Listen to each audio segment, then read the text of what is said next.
Gente, olha, nós precisamos muito, muito, muito da participação de vocês. Muito da participação do vereador. Sem o vereador, não existe a dicotomia, não existe o contraponto, senão é só administração. E só administração nós conhecemos muito bem que o ser humano, quando ocupa um cargo de comando, ele tem a tendência, não são todos, mas tem a tendência de exorbitar das suas funções, de extrapolar o seu poder. E você fica uma coisa assim, sem controle nenhum. Você vira um imperador. Isso é uma coisa assim, de extrema importância que nós precisamos nos vereadores. Só aproveitar o gancho, diz a Constituição Federal que o controle externo é de competência, artigo 70 da Constituição, é de competência do Poder Legislativo. Quem tem a titularidade do controle externo é o Poder Legislativo, que ou o exerce com o auxílio do Tribunal de Contas. Tá ok? Entretanto, há duas situações, pelo menos, que o Poder Legislativo pode exercitar o seu controle sem precisar da anuência do Tribunal de Contas, sem a participação do Tribunal de Contas. Quais são essas formas de investigação? Você sabe muito melhor do que eu. Está nos jornais todos os dias. CPI, Comissão Parlamentar de Inquérito. Vocês instauram uma CPI sem precisar de qualquer participação do Tribunal de Contas. Vocês podem, sim, solicitar ao Tribunal de Contas subsídios. Por exemplo, a CPI da Petrobras, mal, não consegue se instalar o que vale, mas já há uma determinação da base da oposição que eles vão solicitar ao TCU uma série de esclarecimentos, de investigações que eles fizeram, que vai nutrir a CPI. Tá ok? Você não tem que ter a participação. Aí já é eles que querem, o Poder Legislativo está querendo. E qual é a segunda? Convocação de secretários. Quem falou isso? Bingo! Isso mesmo. Vocês podem convocar prefeito? Não. Não, convidar. Convocar prefeito, vocês não podem. Decisão do Supremo Tribunal Federal que fala de uma intromissão de um poder sobre o outro. Para que não haja isso, aqui no Brasil existe um sistema de controle que nós copiamos dos norte-americanos. Lá eles chamam de check and balances. Aqui a gente chama freios e contrapesos. A ideia é a mesma. Um poder controla o outro, mas com cautela. Você não pode se sobrepor um ao outro. Então, convocar prefeito não pode, mas convocar secretário pode, para prestar esclarecimentos sobre determinado fato específico que vem ocorrendo. Licitação desse tipo que você está comentando aí agora, pode convocar o secretário da pasta que está instaurando o procedimento para que ele dê esclarecimentos a vocês. Vocês são fiscais, vocês são controladores. Gente, retração na produção, redução da receita e impacto orçamentário, já comentei com vocês. O ponto final que está lá embaixo, que está na exposição de vocês, limitação de empenho. Não vou falar agora, nessa oportunidade, sobre limitação de empenho. Vou falar na hora que a gente falar de LDO. É um instrumento de extrema importância. Quais são os objetivos estampados na LRF? Planejamento, controle e transparência. A LRF está estruturada nesses três grandes pilares. E tem um vetor, a gente chama de vetor, que é a responsabilização. Tudo na LRF busca-se a responsabilização de algum agente. No nosso caso, gente, especificamente, vou pedir para vocês anotarem, eu não vou conseguir passar aqui, mas a responsabilização não é diretamente da LRF, é de uma lei que surgiu acoplada à LRF, que é a Lei de Crimes Fiscais, Lei 10.028 de 2000. 10.028 de 2000. É a Lei de Crimes Fiscais. Ela que estabelece uma série de criminalizações para descumprimentos da LRF. Tá ok? 10.028. Pois bem, eu quero que vocês, antes de começar a falar dos orçamentos em espécie, que vocês compreendam esse grau tridimensional do orçamento. Vocês conseguem compreender que um orçamento se presta a instrumentos de planejamento? Que por via do orçamento, eu digo quais são os tributos que serão cobrados, qual é a massa de arrecadação que eu pretendo recolher das famílias e das empresas no meu município, que por via do orçamento eu consigo planejar as políticas públicas, dizer quais são as que serão executadas, quais não serão contempladas no meu orçamento. Então, o orçamento ele se presta a instrumento de planejamento. Vocês conseguem compreender que um orçamento se presta também a um instrumento de controle? Que por via do orçamento eu consigo definir quais são os investimentos. Quanto mais detalhado o orçamento, melhores condições eu tenho de controlar. Suponhamos, canalização do córrego da Ribeira, um córrego que passa da região central do meu município. Vamos canalizar 500 metros desse córrego.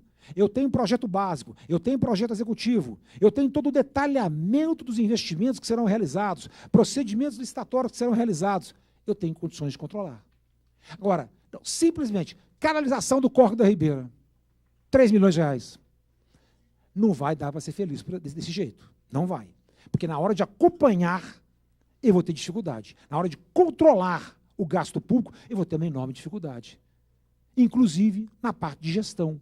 Eu vou ter dificuldades de gerir aquilo que não tem detalhamento nenhum. Oi. Se o prefeito alegar que o projeto de análise de custo, projeto de execução, tiver que entrar no orçamento e não ter como apresentar antes do orçamento estar pronto. Não há problema. Você não precisa necessariamente estar com um projeto básico e executivo prontos quando da elaboração do orçamento. Mas antes da execução, óbvio que eu tenho que ter isso. Óbvio que eu tenho que ter isso. E tem que ser apresentado ao Legislativo. Grande parte, gente, desses grandes projetos que estão tramitando no Congresso Nacional, não, que estão sendo executados pelo PAC, na realidade, você tinha eixos de aplicação. Na hora que é aprovado o orçamento, o PPA principalmente, nós vamos falar disso com vocês. Na hora que é aprovado, eu começo, então, a detalhar os projetos. A detalhar. Porque vai que surgiu, passou no Congresso Nacional, e o Congresso Nacional falou assim, não, esse investimento aqui não é prioridade na nossa concepção. O outro que é. Tira esse e coloca esse outro de cá. Isso acontece comumente. Tem alguém de Igarapé aqui? Eu, uma oportunidade, fui convidado, eu não, o Tribunal de Contas foi convidado para participar da inauguração das instalações da Câmara Municipal de Igarapé. Isso foi em 92. Pois bem, convidaram o Tribunal de Contas e o presidente pediu que eu fosse no lugar dele. Cheguei lá, por volta, era 7 horas, que era uma audiência pública, hein? Era inauguração e era também uma audiência pública para discutir orçamento. Pois bem, cheguei por volta de 6h20 da tarde, e junto comigo estava chegando um ônibus. E eu vi uma quantidade enorme de lavradores descendo aquele ônibus. Vários deles, sujos, vieram da roça direto da roça. Descendo. Estranhei aquilo, não entendi aquilo, não estava entendendo aquilo. Sentaram no cantinho lá das galerias da Câmara Municipal. Fizemos uma apresentação inicial sobre prestação de contas municipal, e tal, né? Algumas lideranças políticas locais também fizeram os pronunciamentos e abriu a audiência pública orçamentária.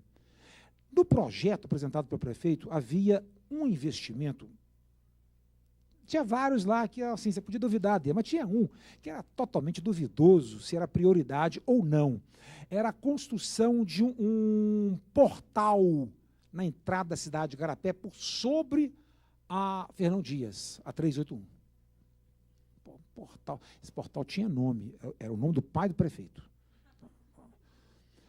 Pois bem, aí começaram a colocar o vereador, líder daquela comunidade, nos confins do município, um distrito nos confins do município. Esse vereador pegou esses lavradores todos, colocou tudo dentro do ônibus, levou para essa audiência pública, eles estavam reivindicando o quê? A construção de um posto de saúde. Um posto de saúde para aquela comunidade que ficava muito longe da sede do município. Toda vez que se precisasse de alguma coisa na área de saúde, tinha que deslocar daquela longura, todo o município grande, até a sede do município. Pois bem, gente, foi uma atitude política de um vereador apenas que fez com que no debate da audiência pública ali, a proposta do portal não fosse aprovada para que sobrasse recursos para a construção de outras coisas, dentre elas o posto de saúde daquela comunidade. Eu vou falar muito com vocês ainda hoje sobre o papel do vereador, o quanto que vocês podem intervir nesse processo. Podem e devem. Eu já dei muita palestra para vereador, em que o vereador ficava reclamando só do executivo, reclamando, mas não conseguia perceber que estava ao seu alcance uma série enorme de ações que poderiam ser deslanchadas, desencadeadas. Mas, primeiro, você precisa saber que existem. E, segundo, começar a agir. Se você não conhece, você não vai agir. Então, vocês estão fazendo a coisa certa. Estão buscando capacitação para que vocês possam começar a exercer o papel de fiscais. Eu não estou advogando aqui, em momento algum, que vocês vão chegar no município de vocês, na hora que vê o prédio da prefeitura ou o prefeito, e vai querer embicar de primeira. Eu não estou pregando isso, até pelo contrário. Toda a minha experiência de ver cisão entre executivo e legislativo, o município é que levou tinta.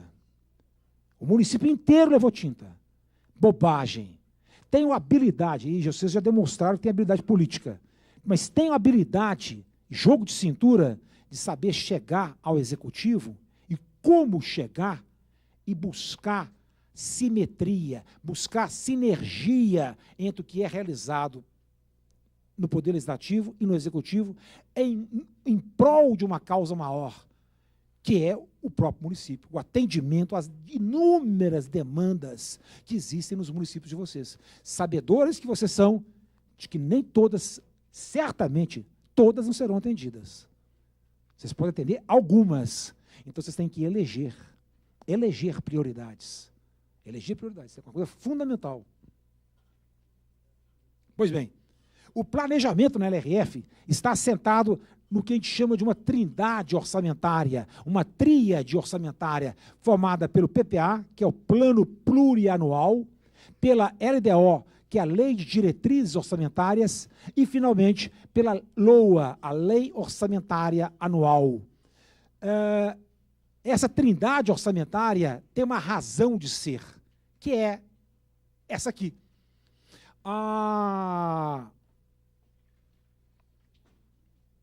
O PPA, por exemplo, que está em vigor na área estadual e federal, é de 2008 a 2011.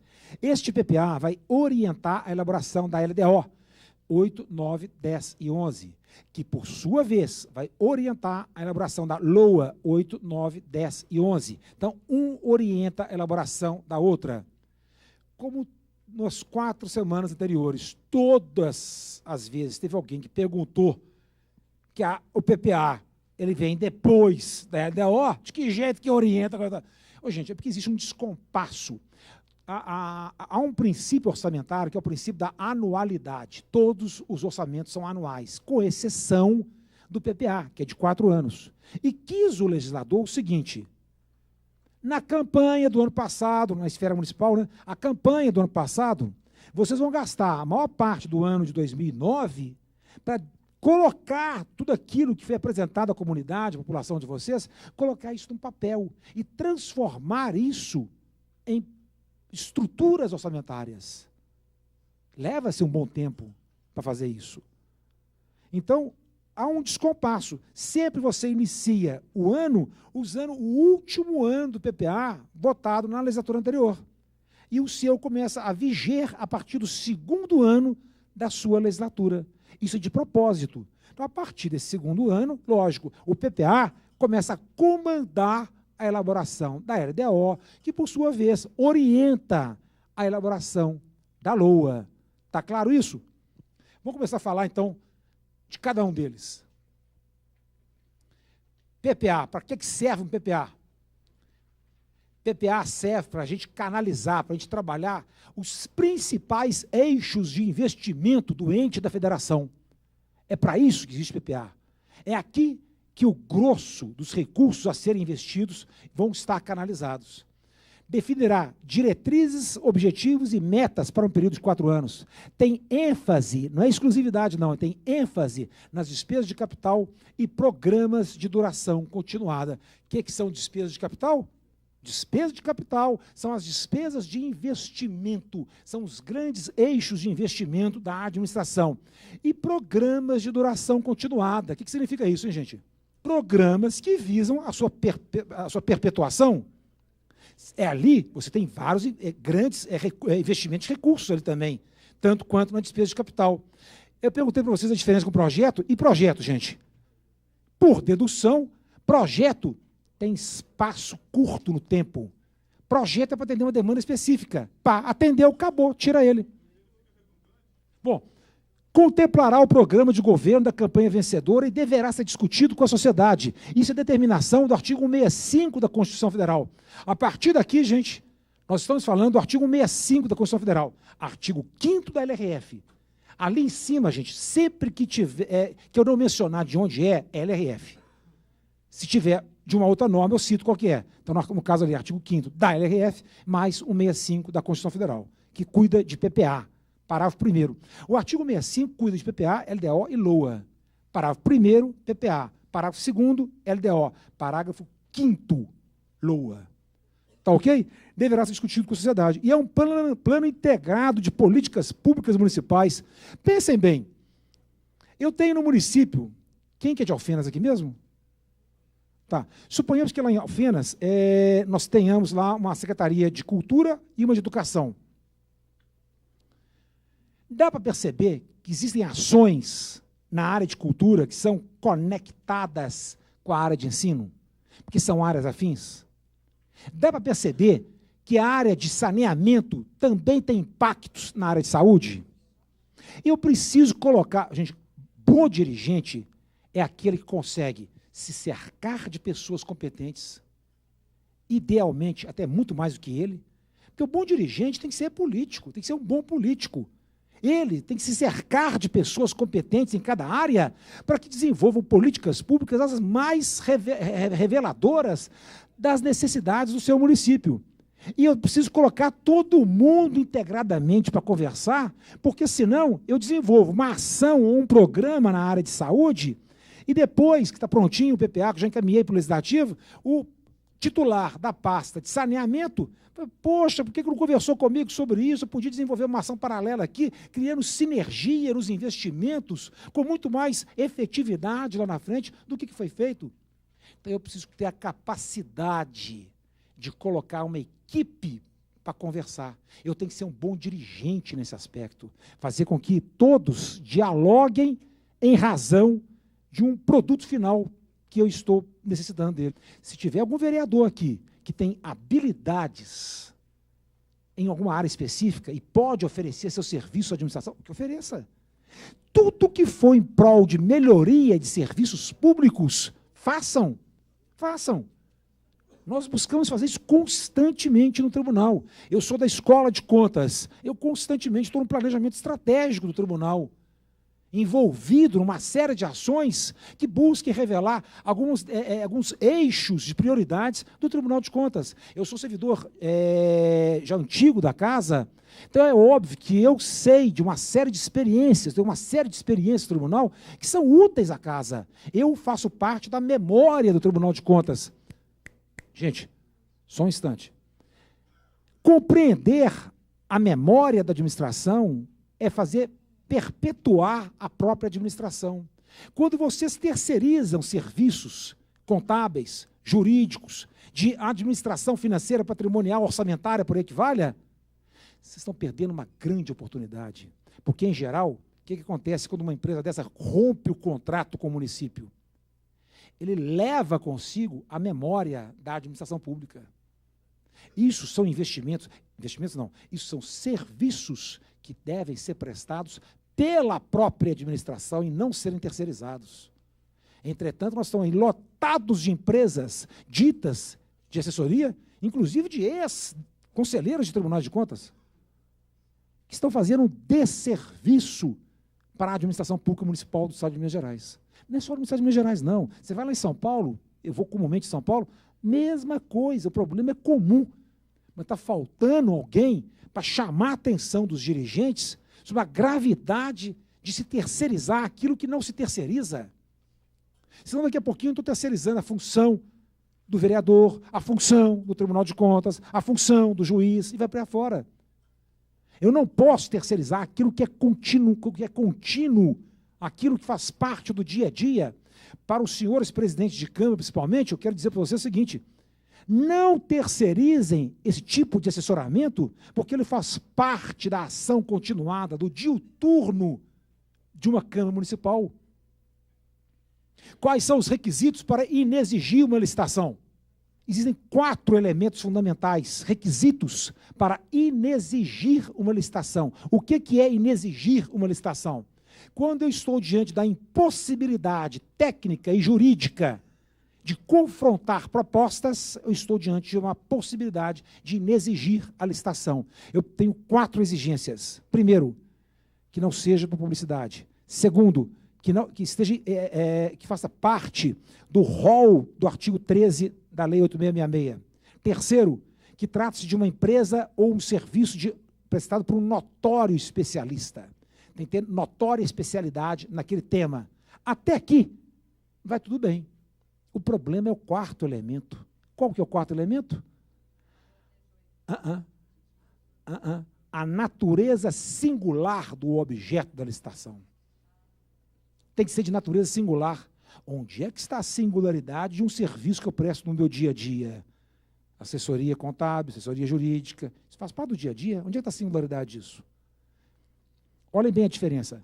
Quando eu contrato alguém por inexigibilidade para cuidar, um advogado, por exemplo, para cuidar de uma ação específica, estamos com uma ação do fulano contra a Câmara Municipal. Qual município seu? Ibiaí. Alguém entrou com uma ação contra a Câmara Municipal de Ibiaí. Estamos contratando por inexigibilidade um advogado para cuidar desta ação. Pode contratar, por inexigibilidade. Porque você está diante, espera-se, né, de um notório especialista e o objeto, a natureza do objeto é singular.